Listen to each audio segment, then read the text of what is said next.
ଦର୍ଶାଇଥିଲା ସେଇ ଚାରିଜଣ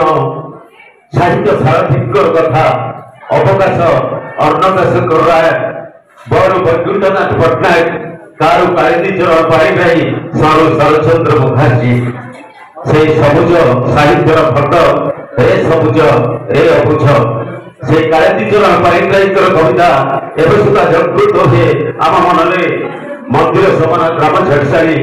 ସବୁ ସ୍ମୃତି ପରେ ଟେକିଛି ମଖା ପଢୁଥିଲି ଯେ ପ୍ରଥମ ଅକ୍ଷର ଶିଖୁଥିଲି ଯେ ପ୍ରଥମ କଥା ଗୁରୁ ସହପାଠୀ କେରଳରେ ଯାଇ ଗୋଟି ଗୋଟି ଆଜି ପଢୁଛି ମନେ ହସିଥିଲି କେଉଁ ବିଲ ପାହାଡ଼ରେ କାନ୍ଦିଥିଲି ପପୁଳାଙ୍କ ମନେ। डॉक्टर हेमंत कुमार छोटराय शिशु साहित्यिक आज कौन कार्यक्रम रही आज कार्यक्रम रामचंद्रपुर उन्नीत विद्यालय पिला मानकर एवं कवि मानक एक वार्षिक उत्सव ये अवसर में पिला मानक पुरस्कार दि जावा सहित आज कवि मानकर कविता पाठ उत्सव अनुष्ठित होची कवि माने होउछंती क्रांतिकारी प्रतिभा से माने देश रे परिवर्तन आने योग्य व्यक्ति अटंती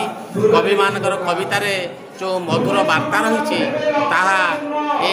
आज ये विद्यालय पिला अनुप्राणित करिबो बोली मु आशा रखुची एवं से माने परवर्ती समय गांधी गोपबंधु मधुसूदन हेबे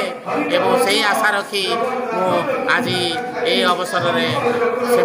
समस्त पिला आशीर्वाद एवं मोर निजर समस्त उत्साह प्रदान करुच्ची जे से माने भविष्य में बड़ मनीष हो। मैडम आपण परिचय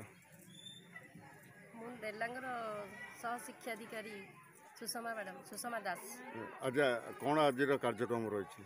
आज ये अरिसल उन्नीत उच्च प्राथमिक विद्यालय वार्षिक उत्सव अनुष्ठित होउची आम संस्कृति आम खेलना आनुकूल्य अनुष्ठित होउची वार्षिक उत्सव। धन्यवाद।